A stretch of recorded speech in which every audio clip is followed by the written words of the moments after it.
Lockdown 4.0 में देश की परिवहन व्यवस्था पूरी तरह से बदल सकती है। सरकार ने इसका खाका भी तैयार कर लिया है और जोर इस बात पर है कि लोगों को आने जाने की सुविधा तो मिले, लेकिन कोरोना के खतरे से भी बचा जा सके। लॉकडाउन 4.0 में बसें चलेंगी, ऑटो और ई रिक्शा भी चलेंगे। ऐसे में लोगों की सबसे बड़ी चिंता ये है कि सख्ती में छूट से कहीं कोरोना का हमला और तेज तो नहीं होगा। इधर कोरोना के खतरे को देखते हुए सरकार ने कमर कस ली है। लॉकडाउन 4.0 में लोगों को सख्ती से राहत तो मिलेगी, लेकिन कई कड़ी शर्तों का पालन भी करना होगा। लॉकडाउन के चौथे चरण में सरकार ने कोरोना से जंग की पूरी तैयारी कर ली है। जब प्रधानमंत्री नरेंद्र मोदी कहते हैं कि जान और जहान दोनों का ख्याल रखना ज़रूरी है, तो ये मान के चलिए कि जब अगला लॉकडाउन होगा यानी तालाबंदी का चौथा चरण शुरू होगा तो उसमें काफ़ी हद तक रियायतें दी जाएंगी। पब्लिक ट्रांसपोर्ट को भी कुछ हद तक खोला जा सकता है, लेकिन खोला कैसे जाएगा ये दस्तावेज हमारे पास है।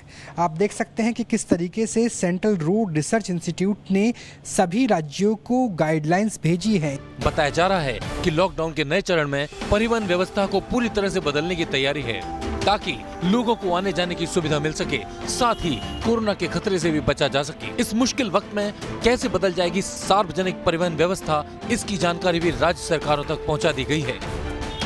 क्या क्या प्रिकॉशंस ऑपरेटर को लेनी है और क्या क्या यूजर्स को लेनी है। तो जैसे बस स्टॉप पे क्या क्या चेंजेस चाहिए ताकि सोशल डिस्टेंसिंग का जो नॉर्म्स हैं वो फॉलो हो सकें। बस के अंदर कैसे एंटर करना है, कैसे उसमें से उतरना है और बस के अंदर कैसे बैठना है।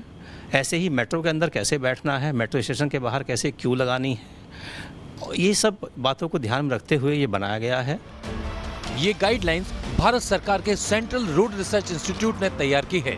इस गाइडलाइंस के मुताबिक अब सड़क पर एक की जगह 2 ज़ेब्रा क्रॉसिंग होंगी। एक से पैदल यात्री जाएंगे और दूसरे से वापस आएंगे। सार्वजनिक परिवहन में सिर्फ 30% यात्री सफर कर सकेंगे। छोटी बसों में 12 और बड़ी बसों में 18 यात्री सफर करेंगे।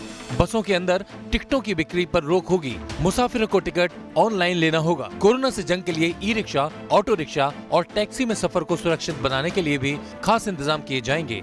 सीटों के बीच पार्टीशन जरूरी होगा। पैसेंजर और ड्राइवर की सीट को भी अलग किया जाएगा ताकि कोरोना संक्रमण को रोका जा सके। सार्वजनिक परिवहन को मजबूत करने के लिए स्कूल, कॉलेज, विश्वविद्यालय और अन्य संस्थानों की बसों को भी सिटी बस सेवा में शामिल करने की सलाह दी गई है। इसके अलावा साइकिलिंग ट्रैक को भी बढ़ावा देने पर जोर दिया जाएगा। माना जा रहा है कि केंद्र सरकार के इन सुझावों के मुताबिक अब राज्य सरकारें चाहें तो सार्वजनिक परिवहन को चरणबद्ध तरीके से खोल सकती हैं। साफ है कि लोगों के सामने कोरोना के खतरे से निपटने के साथ काम धंधे शुरू करने की भी चुनौती है। ऐसे में लोग सरकार की सलाह के मुताबिक अपनी आदतें बदलने को तैयार हैं। आपको लगता है कि नए गाइडलाइंस के साथ, सोशल डिस्टेंसिंग के साथ अगर पब्लिक ट्रांसपोर्ट खुलता है तो आप सफ़र कर सकते हैं या डर होगा मन में कोविड-19? मन में तो डर होगा, लेकिन अगर हम 100% उनके दिशा निर्देशों का पालन करेंगे तो हम इससे काफ़ी हद तक बच सकते हैं।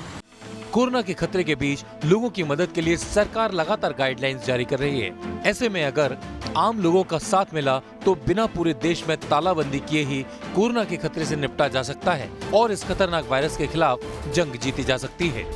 कुल मिलाकर संक्रमण के काल में सार्वजनिक परिवहन व्यवस्था पूरी तरह से बदलने वाली है।